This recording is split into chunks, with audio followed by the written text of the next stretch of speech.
you are very close to your product, but remember that your client and your prospects, it's new to them and they're hearing it from five other people. Take the time to personalize it, but also take a time to step out of your own shoes a little bit and try to understand it from the lens of whatever client you have. And I see this a lot where it's like they know the product and they're like, this product is going to save the world and it's the best thing that ever happened, but they're too close to it. They need to take a step back and say, this is how people are going to perceive it. This is how they're going to evaluate it against other competitors. And these are the ways that I need to make sure that I have a better solution that is going to get them over that first hump. Down with Chris Seahorn, co-founder of Boundless Digital, a fractional CMO agency he started 2 years ago after 25 years running digital marketing at companies like eBags, MapQuest, and Naked Wines.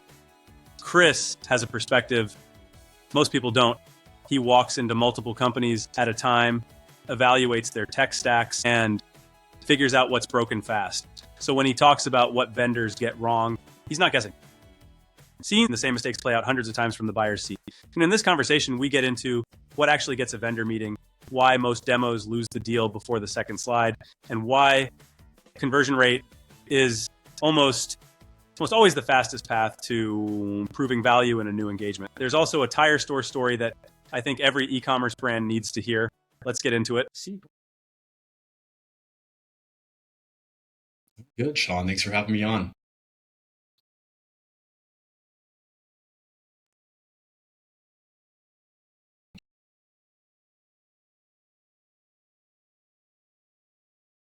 All right. Yeah, I've been really passionate about marketing for over 25 years. I'll say I started my career back in like 99. I joined a company called eBags where eventually I went on to lead their global marketing business and then took some time away and did a few startups along the way, worked for some big companies. I'm going to date myself, but even like back to like MapQuest in like 2006 and then a couple other startups along the way. And after a couple years, I went back to eBags and I really am the type of marketer that loves building things. Like I love just seeing this digital space and how everything is fairly measurable. And when you put in a longer day, you can typically see what those efforts will pay out for in terms of ROAS and efficiency. So I've always been driven by this digital marketing space and creating things and seeing my efforts paying off. I ended up going on after eBags was bought out by Samsonite back in like 2017. I went to work for Naked Wines and another company called Garden. And I decided that even though I love marketing and being at this CMO level, I was spending a lot of time in strategy meetings and personal development and people management more so than actually doing the marketing, which I love so much that I decided about 2 years ago that I really wanted to start my own fractional CMO consulting agency, and did that with a partner that I've worked with for 15 years in a couple different companies. And her and I started this company called Boundless, and it's been great. We love now taking our experience and our expertise to a lot of companies that may not have the funds to have a full-time CMO, but can use a couple hours of both of our time and create things and grow and solve problems. And it's been great. Different things to not get bored. Okay, this show's about the human side of MarTech, right? We are immersed in a lot of different technologies. I mean, AI is just the tip of the iceberg, right? There's just so many solutions out there. By some counts, 20,000. So it's easy for people to get lost in the shuffle, right? So today I wanted to ask you some of your experiences around engaging with vendors and what you look for in solutions in companies when you're considering working with them, right? So when a vendor reaches out to you, right, and we all get outreach, what indicates to you that they actually understand the world that you're in, the business that you're working in, the needs that you have? Yeah, I think the first thing that I'll say is that in the world of being able to find everyone's contact information, reach out on LinkedIn, getting inundated with emails. If you're in a sales role, it's really tough for someone that is looking even for your services to be able to really go through all the clutter and all the outreach that we're receiving every single day. And it gets to a point that even if you do want to respond, um, or even if I want to respond, it goes into this back and forth where it just takes up so much time. And one of the things that I have found that is really successful, not even in my own outreach, is there's a there's a branding book that I really like, and I've actually just leaned into it for a lot of parts of my marketing, and I also think this works a lot for sales teams. But it's called Building a Story Brand, and the basis of this concept is that in all things marketing, you have a protagonist, which is your consumer, and then you inherently are they have a problem they're trying to overcome, and you inherently are this guide that is helping them to solve and overcome this problem. And a lot of times what happens, like in a sales role, it's like, do you need to grow sales while improving your marketing efficiency? I have the perfect tool for that. Well, everybody has that. Like it's so cookie cutter that it doesn't resonate or it stands out in the way that it needs. But if someone said, hey, Chris, I see that you either work at this company, and based on just a little bit of research, these are the four things that I think we can overcome. And so they become the guide, and then they gave me a plan for what success looks like, and then a time frame and an idea of what that's going to resonate with. So it's not a lot of work, but it becomes a lot more personalized, and it resonates a lot more than 99% of the emails that I'm getting that I can tell are just like a batch and blast, or um, very just very just generic, and that's not going to get through kind of my first filter, even if I do need that type of a product. So my first thing is find the clients that you really want to work with, and do just a little bit of due diligence to personalize the message to a problem that you know they're trying to solve. And I think the other thing that I think is kind of interesting is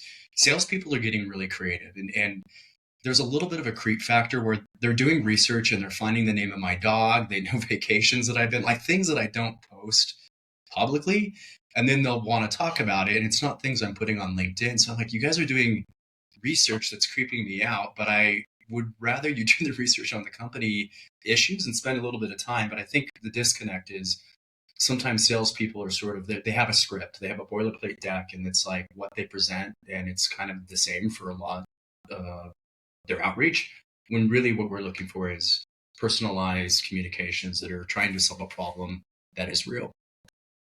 Yeah, I mean, I totally hear you. It's a theme we hear a lot. It's still easier said than done. I think it starts with the subject line, right? Or actually, I would say it's even before that. It starts with Google, the Gmail filters, or whatever email filters you have on your computer, right? How do you break through those so that you can even get into the inbox to be considered? Am I going to open it or not? So there's a lot of technical issues to get there. But I hear you. I mean, you got to do your homework. So, when someone does open the email, even if it's only 30% of the time, you're making an impression. So let's fast forward that conversation. So you agree to take the meeting with someone. What separates sort of, a good vendor call to a bad vendor call? Like, what are you looking for in the initial meeting to really set the tone for the relationship?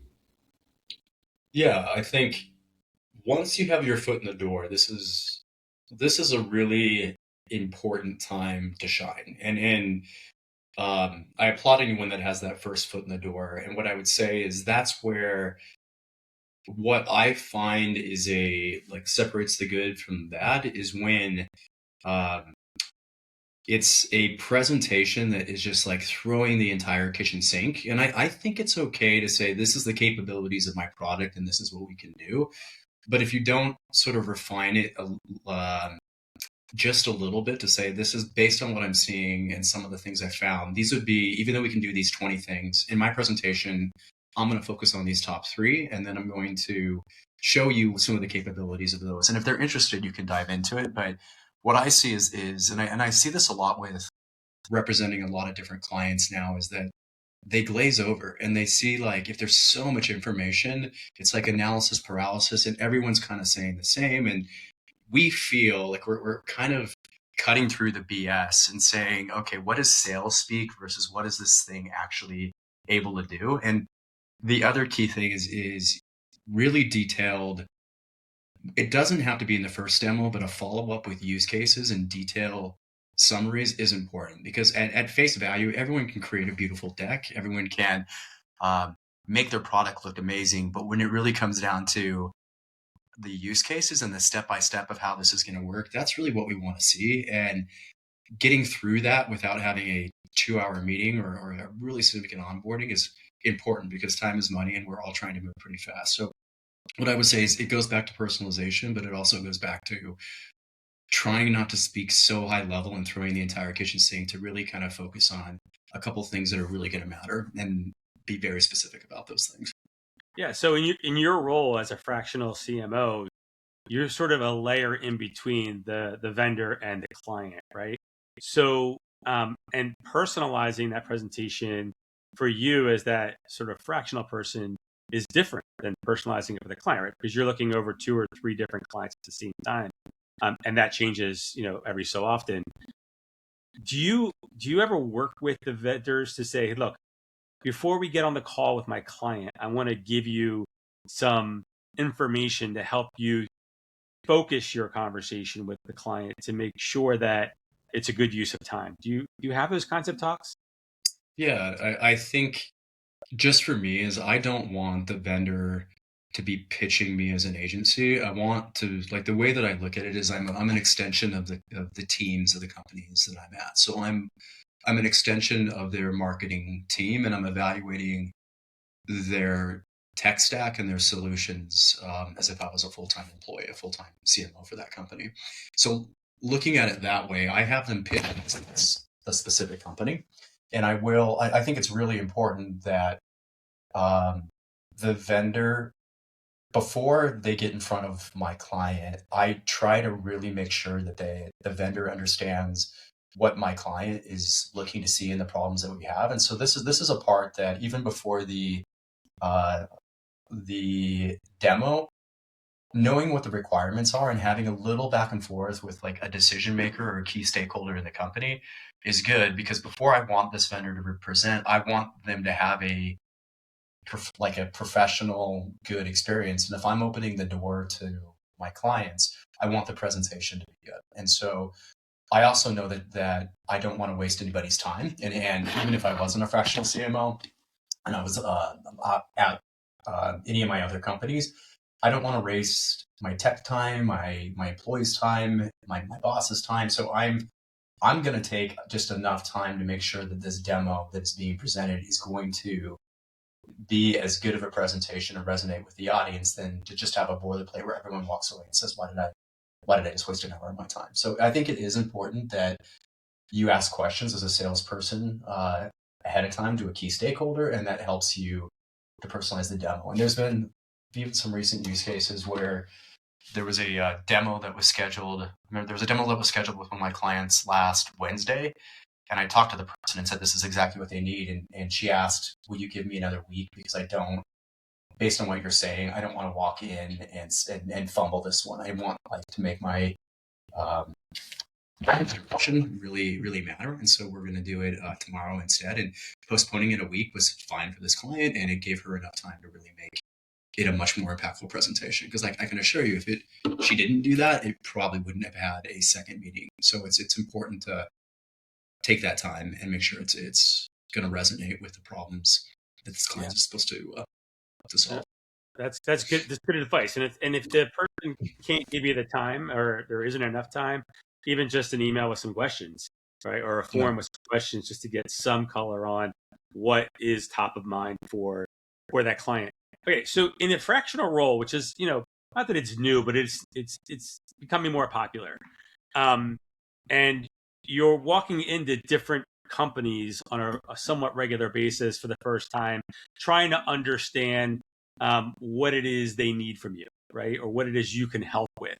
So when you step into those businesses, what is the first thing you're trying to understand, so that you can figure out, okay, this is what I need to be doing here? Yeah, it's there's different use cases. Like some will come to me and say, I have a very specific problem that I want you to look into, whether it's conversion rate optimization, uh, looking at why our meta campaigns or overall marketing mix isn't delivering what we're expected to do. Like there's usually like a use case, but I will say that a lot of times what will happen is they're like, we just don't have we're growing, but we've stalled out a little bit, and we don't have someone that knows digital marketing, that has the experience. We've had some really good people and some great employees, but we don't have just the background knowledge. So we want you to come in and really just open the hood and complement our team and be a team player with them. And so what I will do in that case is I, even before I will start charging anything or any, like, even come on board, I actually do like a first assessment. And what's important for me on this one is I want to make sure that what I can do is something that is going to have measurable results, and that the client is going to look back and be like, wow, I'm so happy that we brought Chris on board. And like my contracts, I go monthly. So it's, I don't want to lock anyone into a yearly contract, but typically what I do is come up with a couple projects right away that I know are going to be wins by looking at their Google Analytics, their Shopify data, their Triple Whale or Northbeam, getting into their Metas and Googles. And for me personally, it's like, I'd rather do that than jump into something and then use my time. And it doesn't take me a lot just to do a first assessment. I can come up with a couple things pretty quickly, and tends to be honestly very similar problems with efficiencies in marketing that I can know right out of the gate there'll be a couple wins. But what I would say is the first thing is really to look at the data and understand it, and then I come back and say, this is what I think it's going to cost, and this is the time it's going to take, and we work through the details of that. And then the reality is what happens is there's always something that's next. So you get through those two, and then another thing comes, and then just keeps every month kind of moving on to something else and making progress along the way.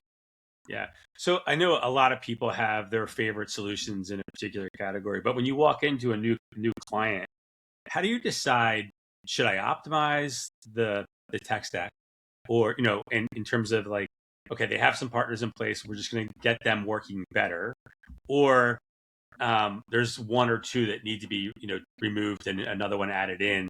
How do you have a process for that, or are you letting the client drive that conversation? Yeah. So the first thing that is core to any company is measurement. Like, how are you guys looking at your data, and how do you define success and what you're trying to achieve, and what are the tools that help you do that? And a lot of times what I find is that a lot of clients will have the tools, but they don't either have them implemented correctly, or they um, are not looking at them in a way that actually can action the business in a material way. So the first thing that I kind of do is I make sure that the measurement tools are going to set the standard of the foundation of how we're going to judge the business and move forward. I also look at the team and to understand sort of where are existing resources that we can really lean into, and how do we may have to augment it. Like, where do I have to come in and roll up my sleeves and really get into it, versus where do you want me to be a mentor and kind of just give a little bit more guidance to teams that you already have there in areas that we can improve. And then when it comes to tech stacks, really making sure they have fundamentals covered. They have the fundamentals in anything they need in relation to like email marketing, for instance, email and SMS and customer cycle management. I also look at anything that can help with conversion rate optimization and the A/B testing platforms to help become much more data focused on their measurement approaches. There's a lot of subjectivity in design and UX, and making sure that there's a testing mentality and there's sources to do so. And then what I find is there's a lot of other sources that can be specific to various industries, but really help with conversion rate improvements, or could help with expanding to new medias, new markets, new top of funnel. It kind of just depends on the client from there. And then I go out there and I try to find solutions that will do that. Now saying that, I think the tough part is as soon as you start reaching out, it just becomes the biggest uh, area of opportunity is time management, and it can become very cumbersome to like start doing the RFPs and finding all the vendors and having to do all the outreach. That finding sort of the right solution for certain uh, areas of improvement, whether it's conversion rate or it's A/B testing, like this is the process that there's a lot that are out there, and narrowing it down to the very best and getting the pricing and getting the exact is where a lot of time happens today. And finding ways to make that more efficient. There are things. Blurbs is a great example. I've been using Claude a lot to help me delineate and find and narrow down exactly what I'm looking for. So I'm glad to see there are things that are happening and improvements that are happening. And referrals is another great way to find vendors. But that's really how I approach it at this point. Yeah, no, it's a really good point. And I think I would just caveat all that by saying that if you're looking for a solution, referrals are a great source, but also understand what the problem was they were trying to solve for and what their tech stack is, because what might be good for one brand might not be good for another, and that's where there's like nuances can make a big difference between what works for you and what doesn't work for you. In I your agree. in your experience going into multiple companies, have you found like, is there any one short-term win? Like you're looking for like, okay, where's my quick win? Is there a consistency? Like everyone is a little bit deficient in one area that you can go in and fix? Um, yeah, I mean, there's a few. I would say that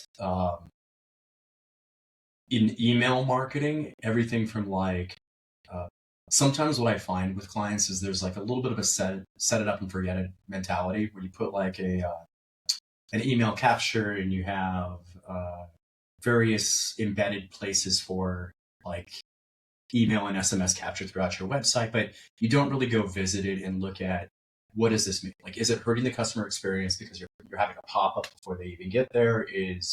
What does your drip campaigns look like? How have you changed that over time? What resonates with your customers, even with seasonality?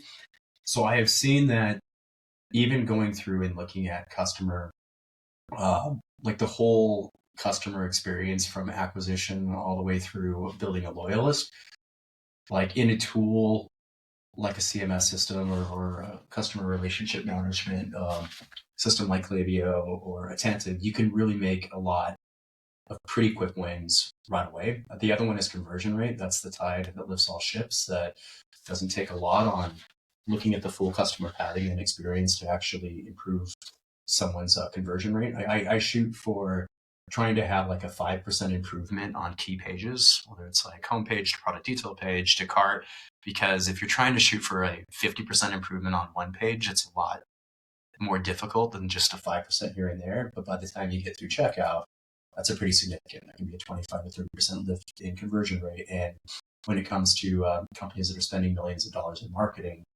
a 25% improvement in your conversion rate can do 25% lower ROAS. And that's a pretty compelling metric for a win anytime I come into an organization. Yeah, that's for sure. So conversion rate's an interesting one, right? Because it isn't like, oh, I need a new ESP or I need a new this or new that. There's different ways you can solve for conversion rate issues. First, you have to identify what is the issue or what do you think is causing the issue. What are some? Are there any commonalities amongst retailers where there's like one or two things that are always seem to be the driver of reduced conversion rate? Things that are holding the brand back. Yeah, the two things that I hear that I see very often is number one is don't require your customer to have to overthink.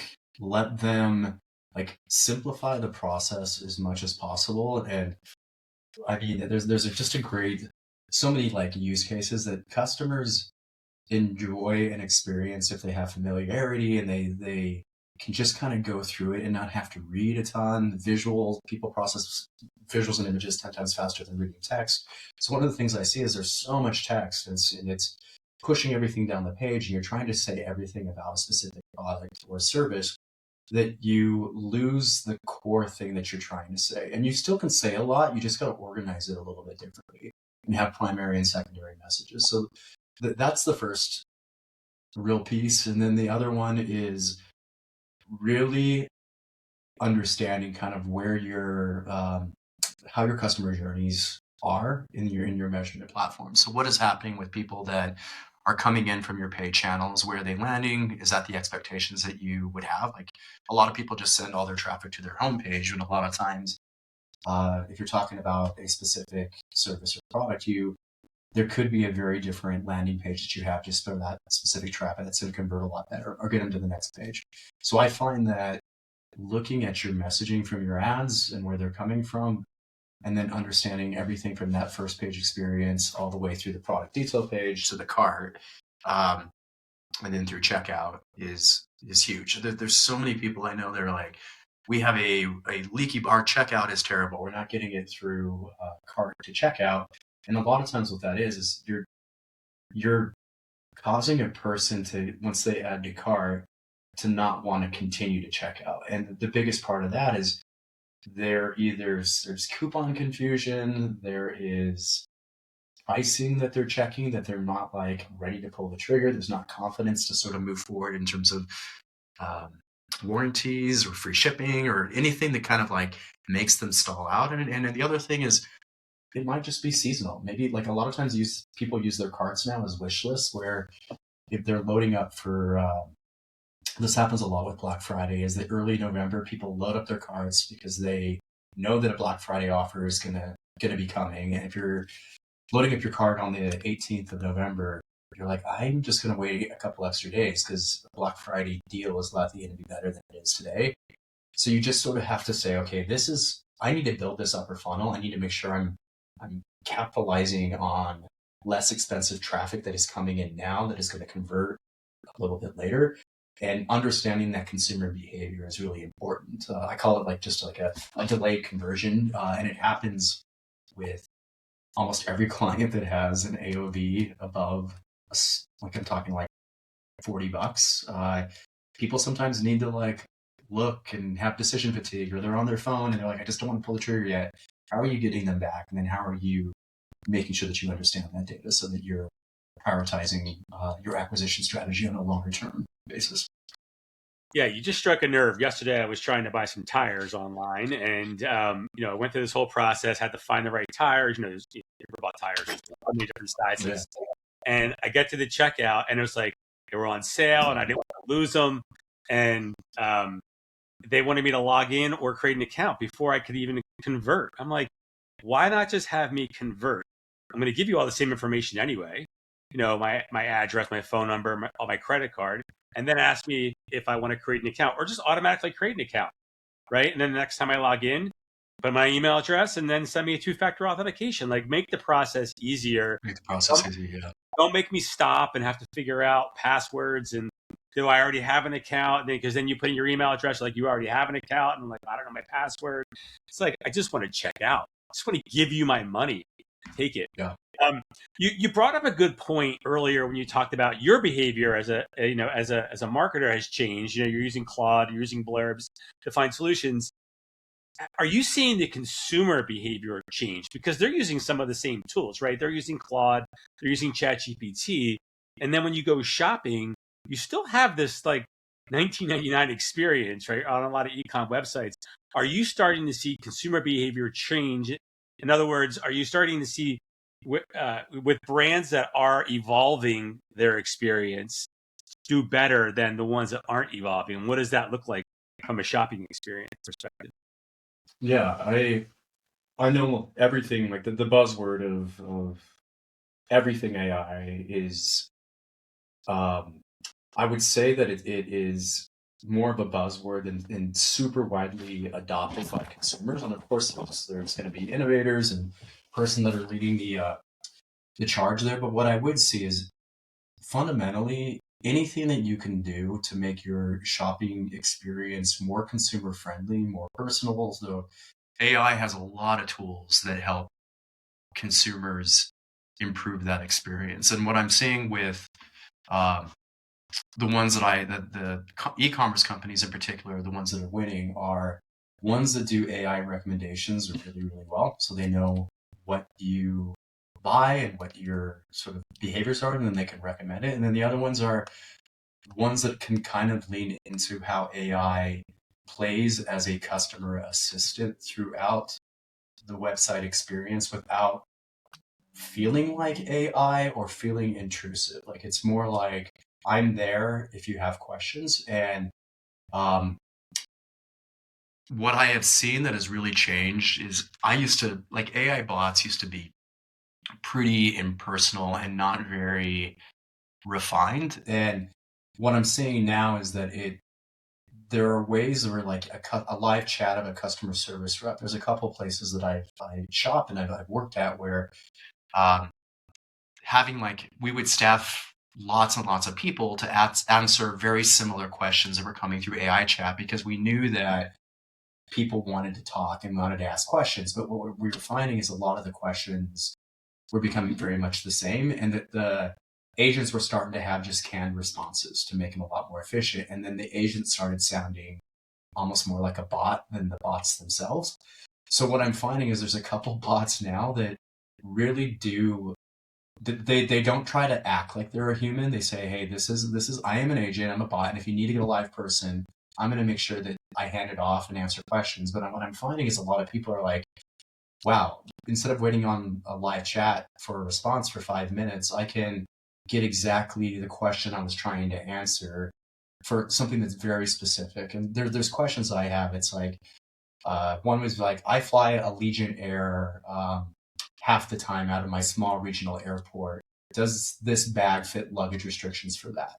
Well, the agent's going to go to Google, look it up, and it's going to take some time. And the bot's like doing it all and then says, yes, it will. This is why. And it like answers are very robust. So there is a place for it. And the reason why I'm kind of bringing this up as an example is I think this line of how do you lean into AI so it becomes more of a service, but don't try to like hide behind it. Don't try to pretend too much that it's a real person or um, a lot of like AI images and videos and stuff. It's like you're not trying to fool the consumer. You're trying to really make sure that they can understand the experience better, and you're trying to do so in a way that you're being authentic, but you're also being very efficient.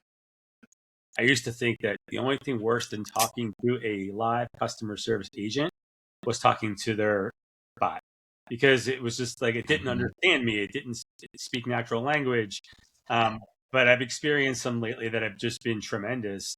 That just are having a conversation. I mean, I know it's AI, but it doesn't feel like AI. But more importantly, I don't care.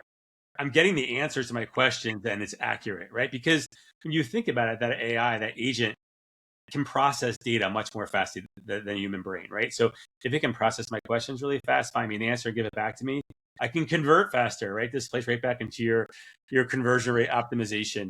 Um, so I think in that case too, Sean, is like I just think that sometimes the adoption of it's going to take time, and it is. Some people are just going to hate AI, and they're going to like, I want to talk to a live person right away, and you should make it as a organization easy to connect to a live person.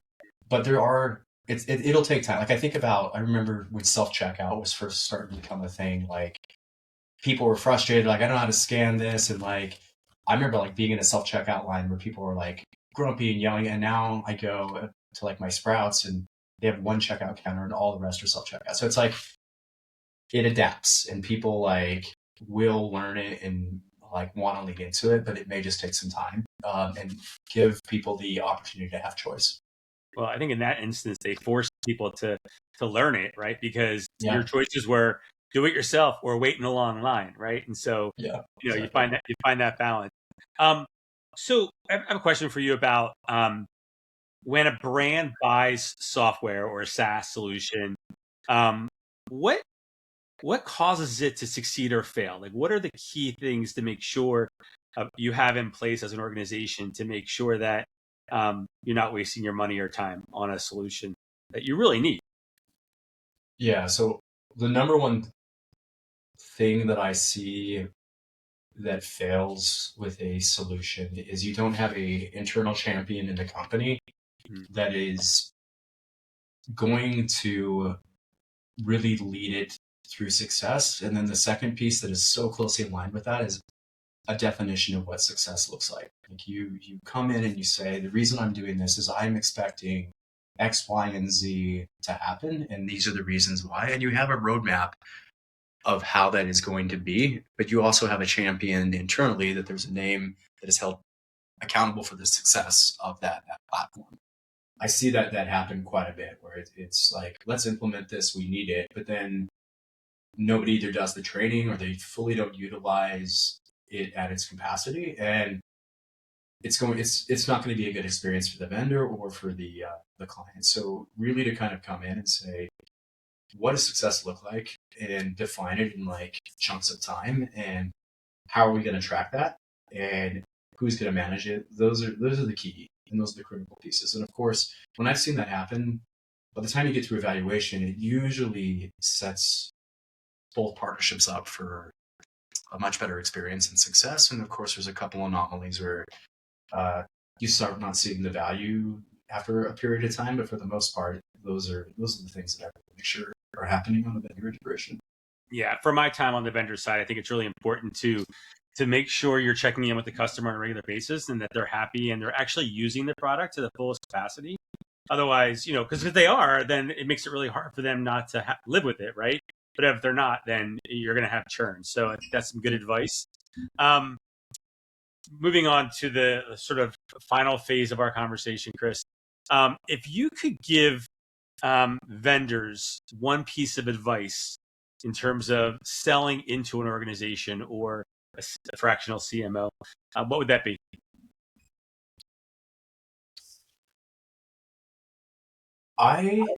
The biggest one I would say is you are very close to your product, but remember that your client and your prospects, it's new to them and they're hearing it from 5 other people. So I'm going to go back to this, like, take the time to personalize it, but also take a time to step out of your own shoes a little bit and try to understand it from the lens of whatever client you have. And I see this a lot where it's like, they know the product and they're like, this product is going to save the world and it's the best thing that ever happened, but they're too close to it. They need to take a step back and say, this is how people are going to perceive it. This is how they're going to evaluate it against other competitors. And these are the ways that I need to make sure that I have a better solution that is going to get them over that first hump. I think the other one I'll be very transparent with is if they have the opportunity to test or trial, and it doesn't have to be a free trial, it could be a paid trial at a reduced rate, it goes a long way. And if you have a great product and it doesn't require a lot of integration heavy lifting, like resources to commit to it, that you can say, I'm going to show you how good it is right out of the gate in some way or another, and it's a pretty low risk for you and for us, that'll really help. I have a lot of companies that I see where it's like, or a lot of vendors I talk to, and it's like, oh no, we know our product's good, so it's going to be $10,000 in the first month. But then they have a competitor that's like, hey, I'll give you it for half that for the first 90 days. But then after the 90 days, we're going to show you that the value is like $50,000, $60,000 more. So your $10,000 investment is going to pay off. And I've seen that like work so many times to get a foot in the door if the product is really good and can stand by the return on investment that they're pitching at that very first call. Yeah, that one can be more difficult for some, easier for others. Yeah. But I think the first piece of advice is really good. I think if you to your point, step outside of your role and what makes me different? Like, where am I similar to my competition? Because there's going to be similarities. And I think if you can really, truly, honestly articulate what makes your product different and special and better than the competitors, I think that really helps you stand out. You don't have to tell, the customer everything about your product. Like you said early on in the show, it's really what makes you stand out. One last question I like to ask everybody. If you could go back to your early self at your days at eBags when you first started there, what piece of advice would you give yourself that you know now that you didn't know then? Wow. That's a good question. I think at the very early stages, it's this mentality of move fast, break things, and embrace failure that kind of early on is in your career. You don't want to fail. You want to do everything right. You kind of like are like maybe a little bit more cautious to push an idea that you really believe in. And what I have found is when I really got over sort of maybe that timidness or that caution to say we're going to kind of make sure that we have the right guardrails in place and it's not going to sink the ship, but we're going to move faster in order to grow faster. It really sort of became a lot more fun and started having a lot of real change in terms of growth and projects that we were working on. But everything, it's not a project that you want to just say, I'm going to throw this at the wall. It's something like, I really believe in this and I have the data to support it, but I don't need to be 100%. Like, let's have some progress over perfection. Telling myself that maybe 20 years ago, would have been nice. And I think that it's like trust your gut, but like come with the receipts and make sure that you're structuring in a way that is going to be right. But you can do a lot of these, and you're going to start having a lot more successes than failures. That's great, Chris. Thank you for being here and sharing the human side of MarTech with us. I think it will go a long way to help the listeners understand your position and folks like yours. So thanks again, and take care. Great. Appreciate Thanks, it. Sean. Take care. Bye. Thanks for tuning in. If you enjoyed today's episode, subscribe on Apple Podcasts, Spotify, YouTube, or wherever you get your podcasts, and visit us at themartechmatrix.com. And if you're a brand or agency trying to make smarter decisions about your marketing technology, check out blurbs.io. It's built for buyers who want to research vendors on their own terms. No cold calls, no jargon, just straight information. Vendors, you'll want to be there too. That's where the buyers are looking. We'll catch you on the next one.